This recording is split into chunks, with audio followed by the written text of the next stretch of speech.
नमस्कार दोस्तों, मैं एस कुमार शास्त्री आज आपको बताऊंगा कुंडली में कौन सा ग्रह किस भाव में कारक ग्रह और अति विशिष्ट कारक ग्रह और दिग्बली ग्रह हो जाता है। दोस्तों, यदि आपका कोई भी प्रश्न हो तो आप कमेंट्स करके उस प्रश्न के बारे में पूछ सकते हैं। आज हम आपके समक्ष एक अत्यंत महत्वपूर्ण विषय लेकर उपस्थित हैं।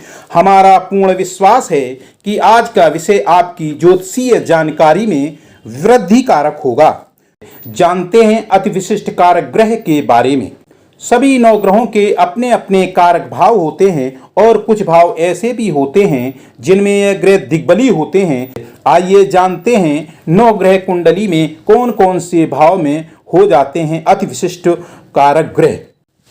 सूर्य लग्न और नवम में कारक, दशम में दिग्बली होते हैं। 11वें भाव में स्थित होने पर सूर्य अति विशिष्ट ग्रह हो जाते हैं और इस भाव के प्रभाव में वृद्धि कारक होते हैं। जिस किसी जातक की कुंडली में ऐसा सूर्य विद्यमान हो उसे जीवन भर धन प्राप्त होता रहता है।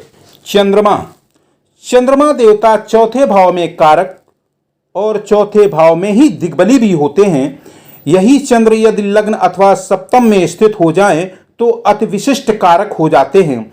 जैसे किसी जातक की कुंडली में प्रथम भाव में चंद्र हो तो ऐसा जातक भावुक भी होता है और दूसरों का भला चाहने वाला होता है।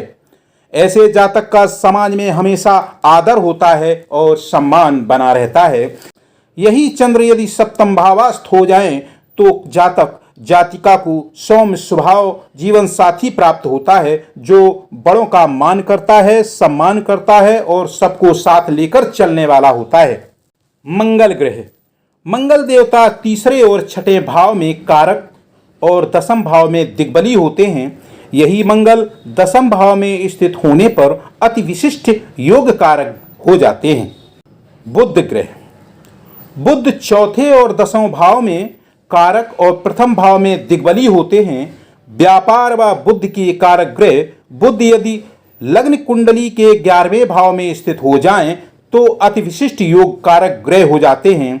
ऐसा जातक किसी एक क्षेत्र में बंधा नहीं रहता बल्कि कई क्षेत्रों से धनार्जन करता है। गुरु यानी बृहस्पति देवगुरु कुंडली के दूसरे, 5वें, 9वें और 10वें, 11वें भाव के कारक ग्रह और लग्न में दिग्बली होते हैं।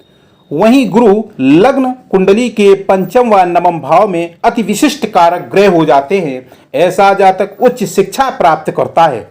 शुक्र ग्रह 7म भाव में कारक और चतुर्थ भाव में दिग्बली होते हैं। यही शुक्र लग्न कुंडली के 12 भाव में स्थित होने पर अति विशिष्ट कारक ग्रह हो जाते हैं।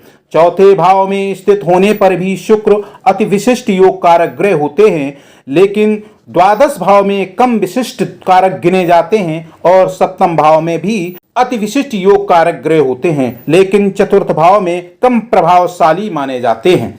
शनि ग्रह 6ठे, 8वें, 10वें, 12वें भाव के कारक ग्रह होते हैं। 7वें भाव में दिग्बली होते हैं। यही शनि तीसरे और छठे भाव में स्थित होने पर अति विशिष्ट योग कारक ग्रह हो जाते हैं। राहु तीसरे, छठे और 10वें भाव के कारक ग्रह होते हैं। यही राहु तीसरे, छठे और 10वें भाव में स्थित होने पर अति विशिष्ट योग कारक ग्रह भी गिने जाते हैं। केतु ग्रह दूसरे और 8वें भाव में कारक ग्रह होता है। केतु ग्रह दूसरे और 8वें भाव में स्थित होने पर अति विशिष्ट कारक ग्रह भी गिना जाता है। दोस्तों, यह विवेचन ज्योतिष शास्त्रों और धर्म शास्त्रों पर आधारित है।